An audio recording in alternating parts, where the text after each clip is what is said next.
Look at my eyes. Oh, there he is. There he is. It's face like the sun over here. Oh my God. Beautiful. There's so much energy flowing through me right now. I love it. My name's Basil, by the way. I'm Mark. Mark, nice to It's meet a you, real brother. pleasure to meet you. Yeah, It's an honor. you too, buddy. Yeah. My goodness, finally I get to meet you. Yeah, I know. It's been forever. Yeah. It has been forever. Where have you been this whole Been time? hearing about you everywhere. Oh, yeah? It's like this guy is Well, you know, we were having meant such to a good meet time. in this time, in this place, in this moment. Yeah.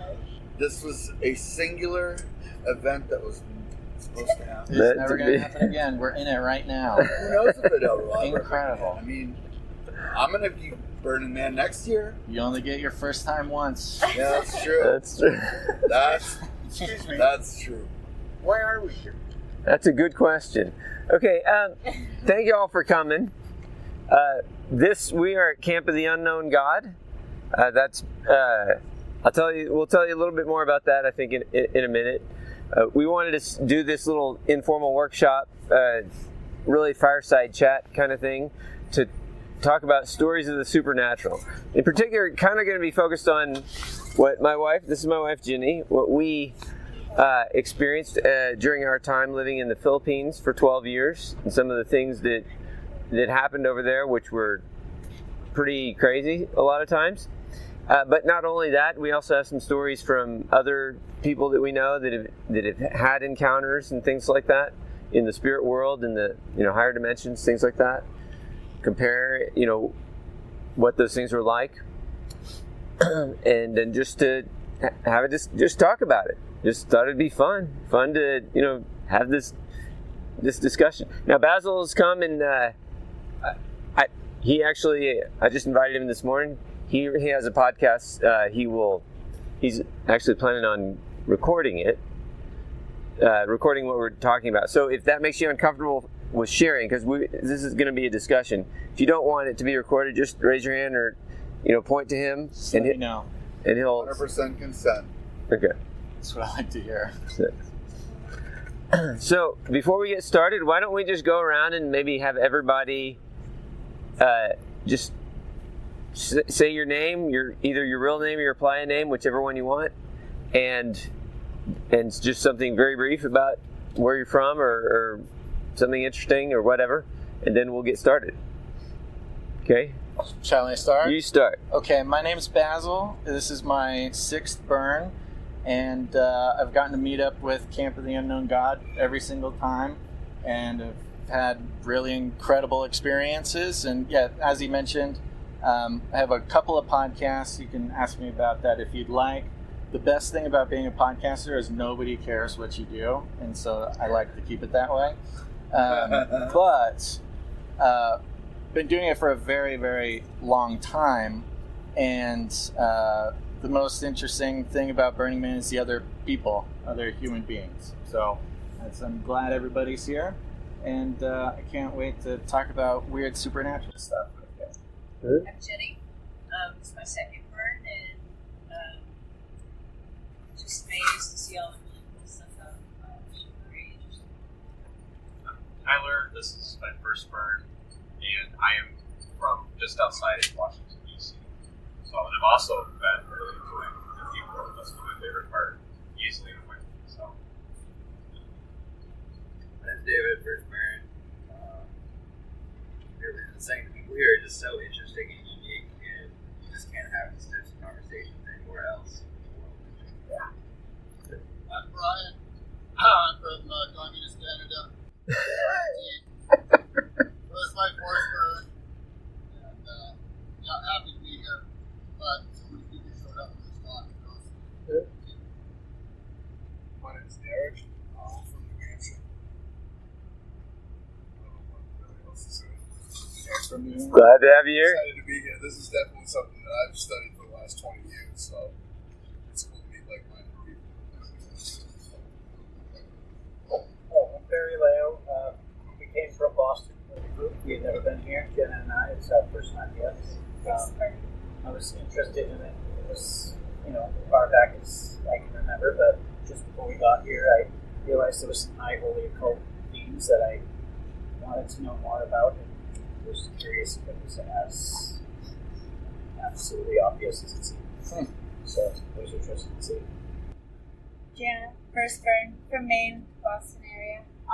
It was really funny. Literally just 2 minutes before walking here, he was showing me on his phone, YouTube or whatever, this video of this guy, this book that he's been really wanting, and he's like, I swear I've seen this guy. And as we're walking to the bathroom this morning, we're like, oh my God, there he is. There he is. And there he is. There he is. Right, there he is. So, And there he is. it literally like blew us away. We're like, what are the chances? We're right there. And this was the one thing that we saw yesterday that we absolutely wanted to put down, was, making sure we didn't miss. So we're super jazzed to be here. That's great. Awesome. I'm Mark. I'm from New Hampshire. This is my first burn. Definitely not my last. I will come to the burn every year until the day I die. Until my body gives up. This is, I came here to find myself, 42, and I realized that the person that I've been is no more, and I'm here to burn that shell off and leave here Mark and not Hermit. So it's very amazing to be around so much positive energy. I feel all of you flowing through me, and it's truly just an unbelievable experience that there aren't even words to describe it. It's just, I can show you goosebumps. That's all I can do. Cool. Thank you for listening. Yes. I'm Holt. This is my first burn, Tennessee. Glad to be here. All right. Very good. Yeah. Anyway, You're here with our camp. That's right. I'm here with some great people. Very thankful to feel safe when I sleep at night. So, yeah. Well, that's good. I was born in Johnson City, by the way. Nice. Yeah. all right. I'm Marina. I'm from Raleigh, North Carolina. My first burn. Always wanted to go. Very grateful to be here. Echo everything people are saying. Yeah, truly. Thank you. I'm the traveler. I'm from North Alabama, Decatur, Huntsville area, and yeah, I pretty much agree with what I identify with most of what's been said already. So I won't add to it. I'll just listen to Okay. I'm got a bad rib, so I'm not going to talk as loud as I would like. But my name is Slut Ranger. You don't like that? Go ahead and call me Tony. I'm your local heathen. And I have been to Burning Man. This is my 11th year. Woo! Busy with the DMV, busy with Earth Guardians, where I do a garden talk every Saturday morning. I also hang out at Fly Ranch when I can. They got a good garden growing out there now. I'm curious on what you're going to be doing. That's why I'm sitting here. All right. And the reason I keep coming back now to Burning Man is not the DMV, but the people from all over the world. I met, the most was 2016, where I met people from 19 different countries. And where else are you going to do that? Not the UN. Nope. Well, and just to make a point, this is our second year. Tony has been camped right next to us now 2 years in a row, and we have very much enjoyed having him as our neighbor. Great people. Mm-hmm. I'm Deer Killer. And if you don't like that name, if it somehow offends you, I'm Carl. I love Deer Killer. That's great. That's with a truck. Yeah. My first burn, 2017. I'm in Idaho, not far from where these guys, wherever Brian has wrecked their truck. I hit and kill a deer, and the deer kills my truck. And that was my first burn. I made it here with a rental. Back again with a rental. So we've been camping in this zone now in this area for the last 6 years, and the last 2 years now running. Tony has been our neighbor, and now it's kind of crazy. I come in early. Tony, of course, is in here early. Last year I watched as his shelter became in his words, wind art. Wind art. Blowing all the smithereens. My tent is blowing all the smithereens, and then this year again, his shelters all become wind art for the second, third time. Yeah. Yeah. But it's good to be here. Keep coming back. Probably at this point now, I'm coming back because of people. Yeah. Just people. You know? Cool art? Yeah. Absolutely cool art. Cool experiences? Yeah. Absolutely. Cool people. Cool people. Yeah. I don't know what the question was because I came in late. But Just your name and a quick thing. I'm Audrey. I'm with the Camp of the Unknown God. My husband Brian is over there. This is my 4th burn. I do a bunch of regional burns by me. We live in Alberta. Our regional burn is called Freezer Burn. Which is funny, yeah. That's awesome. Yeah, I know, it's cool, isn't it?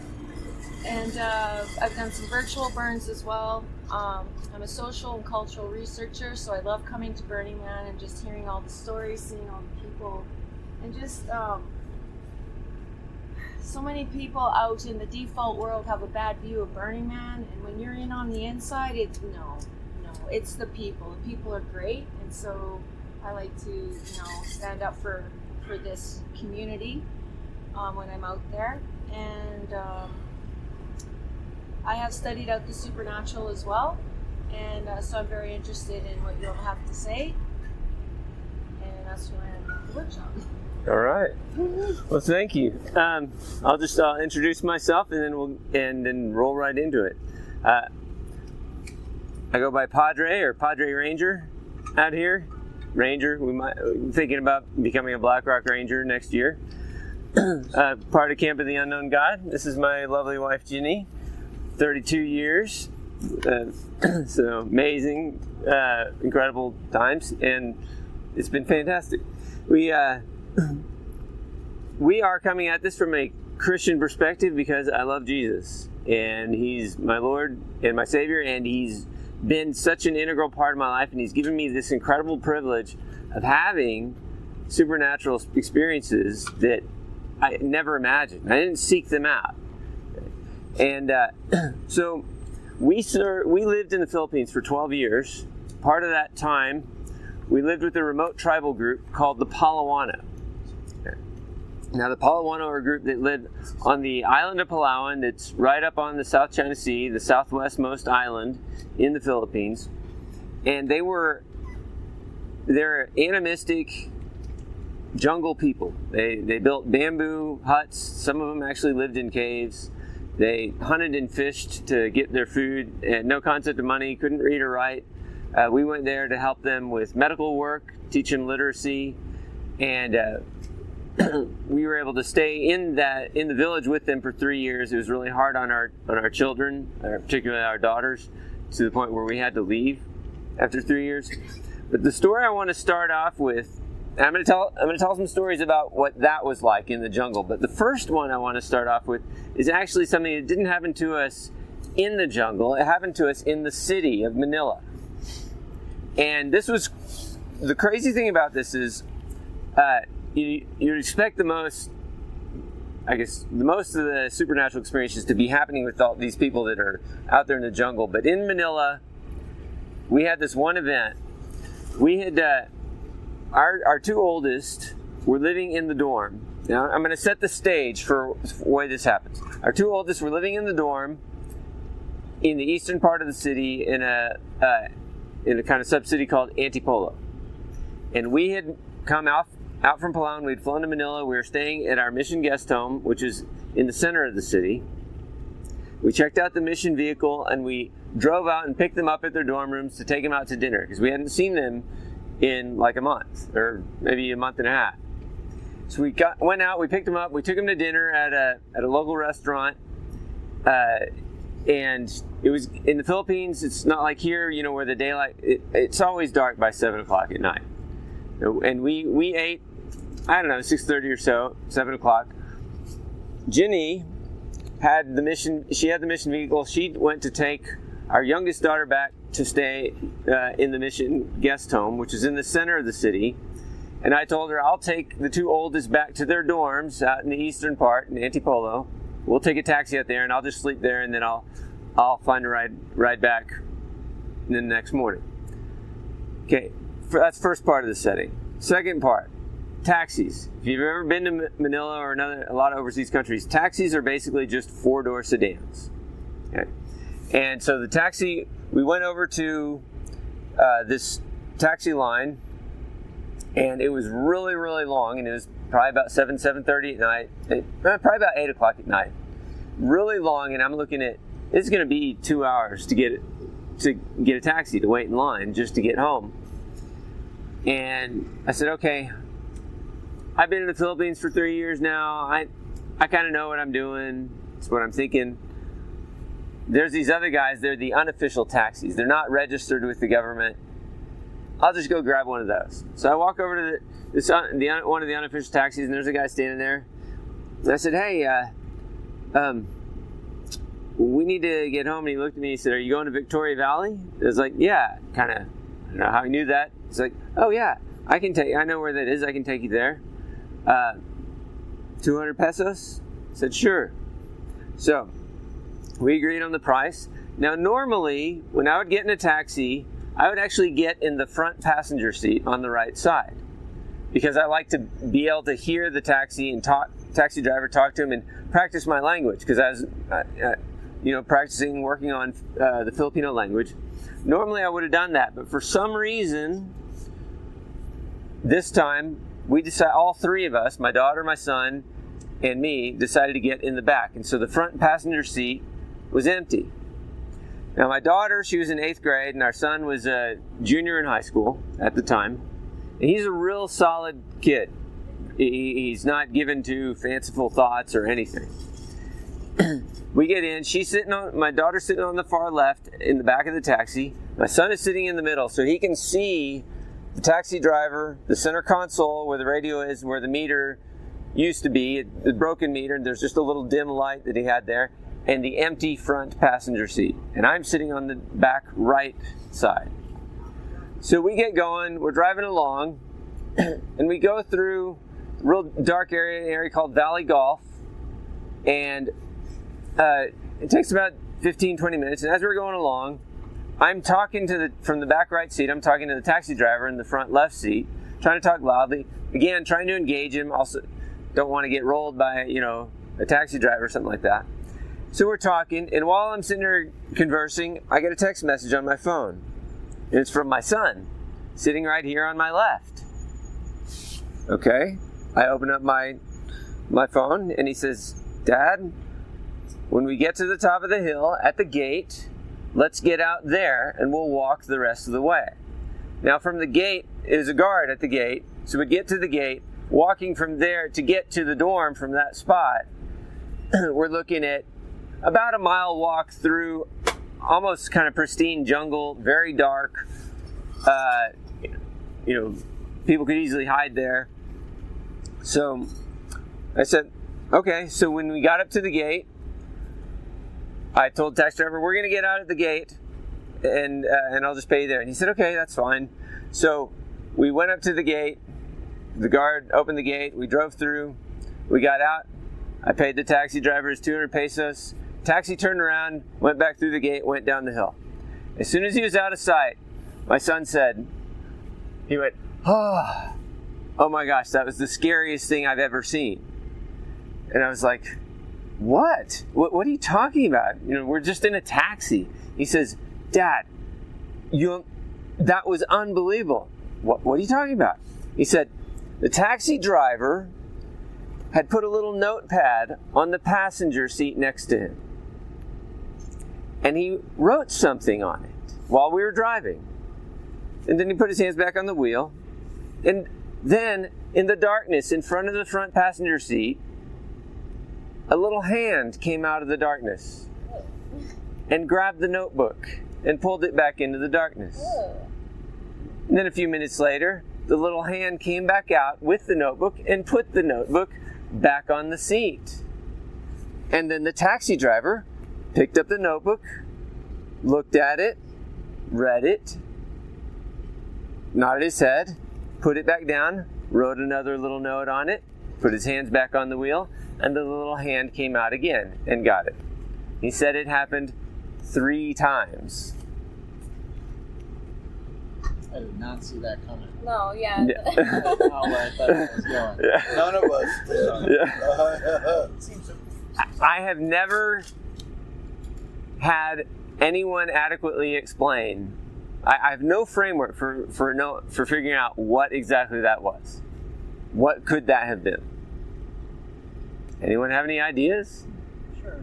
So people find in a lot of other practices with spirit world technology or physical spirits, and they have an ecology and they have needs to eat just like we do, and there's seems to be a system in place where things that are just beyond our grasp on the other side of it is just like us, something that eats and lives and maybe just longer than us. Yeah. I mean, now in Filipino culture, they do have all these ideas about different little spirits and like leprechaun, they call it duende kind of thing. I think the duende is in Spanish culture as well. And they have all this. And I told some of my Filipino friends, some of them really kind of freaked out, kind of like most people do when I first told this story. The one Filipino friend I have is a really interesting guy. He grew up in a tribal area, not the same tribe that we were missionaries with, but in a tribal area up in the north. And he's a pastor now. He became a follower of Christ. And he said, "Oh yes, I know what that is." And from his perspective, it makes perfect sense. He said, "That's an anito." An anito. He said, these are spiritual creatures that sometimes basically manifest physically, and that's what that was. And he said, we don't really talk about those kind of things with our Western friends because they don't know how to handle that. And but every once in a while those kind of things show up. I think I came away, as I've studied the supernatural realm and some of the other things that we have experienced, I came away with this sense that in our Western world, we tend to think that the supernatural is kind of like this ethereal, disembodied kind of thing, kind of world that doesn't really, we may see it and interact with it and affects our emotions, but it doesn't really have physical manifestations. The people in the tribe where we lived and some of the Filipinos that we know and having this experience like this, there's physical manifestations to the spiritual world. And it comes out because I think we're spiritual creatures. We are physical, but we're also spiritual creatures. That's how God made us. He made us with a spirit. So I think that's it challenged my Western way of thinking, living over there for that long, to get to the point of understanding that. So, yes. What I find significant to focus in as a detail in that is the significance of your son's reaction to why the gate was the point where you guys needed to get off. And somehow that energy was meant to come through that way, because it seems to me that had you gone past the gate, there was a connection that your son had at that moment that probably saved you guys from wherever you weren't supposed to go. Yeah. And you took the road less traveled but safe. Yeah. And you got to your destination. Yeah, we walked back through the jungle, to get to their dorm, and we were fine, but yeah. What occurrence created that part of the scenario? I think that is a very significant part. That's really understanding the supernatural connection. Yeah. And that's really good. And I would couple that with the fact that normally I would have gotten in the front right seat, but this time I got in the back right seat.